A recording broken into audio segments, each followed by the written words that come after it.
Christmas around the corner. Oh, memories of beautiful fellowship with people, food, but let's not forget that Jesus is the reason for the season. And of course, this is the Praise Junction devotion. Today we get to read from Genesis chapter 22. We'll not read because it's quite long. Let that be your homework. Let me just give you the title there, Abraham Tested. And you know the big test. Yeah, Abraham, Genesis chapter 22. And then we jump to 1 John 5 and 3. And the Bible says, for the true love of God is this, that we habitually keep his commandments and remain focused on his precepts. And his commandments and his precepts are not difficult to obey. God is telling us that it's not difficult to obey him. So today's devotion is entitled, Obedience is Key to Identifying God's Will. Obedience is key to identifying God's will. I think I've just written there, obedience is key, but you know, we had started something about God's will.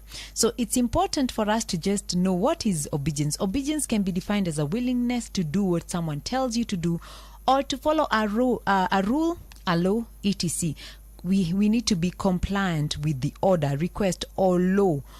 Be submitted to another's authority. And of course, I know it was not easy for Abraham to obey. He had waited 25 years for a son, but God spoke to him and told him to sacrifice his son in Genesis 22.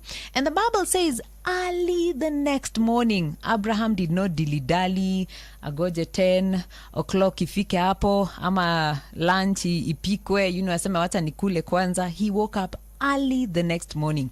He obeyed in faith, knowing that the one who gave him a son is able to give him another son. Thus, Abraham honored God by obeying him. And God in his grace and goodness honors him with the promise of being the father of multitudes, And of course, in the spiritual sense, this means he was the ancestor of the Messiah, in whom all the blessings of grace and goodness meet. Of course, I will not get into the depths of that, but I've realized that for us to be in God's perfect will, it's very hard for us to be in God's perfect will if we do not obey. Even little things. God could just tell you, go outside. And you hear it severally, go outside. You don't know why he's telling you that, but I have had a lot of people who have had voices like that. They have been able to save lives. Possibly God is telling you to go there because somebody is about to get into an accident, and possibly you're the one who is going to rush them to hospital. You never know who that person is. I think what I'm just trying to say, it's important for us to learn to hear God's voice and to obey if you're going to be in his will. There are times when God will tell us something. Possibly, I've given this example. There's a time we were in a Bible study, and I heard very clearly, ask that lady if she's born again. And of course, I started arguing with God. Who attends a Bible study without being born again? And 2 minutes later, somebody else asked that lady. Of course, it means God asked somebody else. Asked that lady, and it turned out that lady was not born again.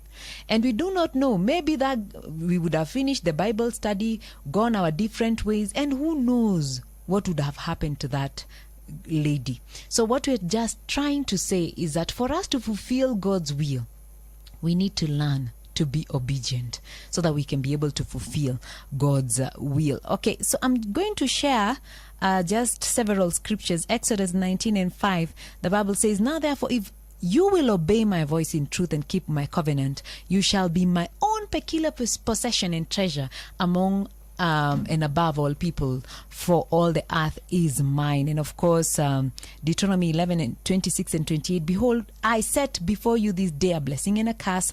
A blessing if you obey the commandments of the Lord your God, which I command you this day, and a curse if you do not obey the commandments of the Lord your God, and to turn aside from the way which I command you this day, to go after other gods which you have not known.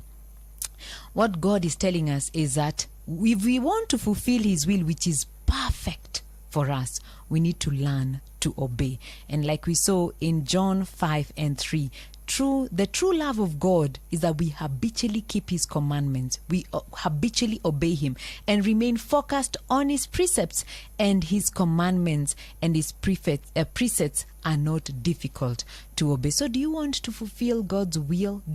Are you the one who is always crying, God, may your will be done?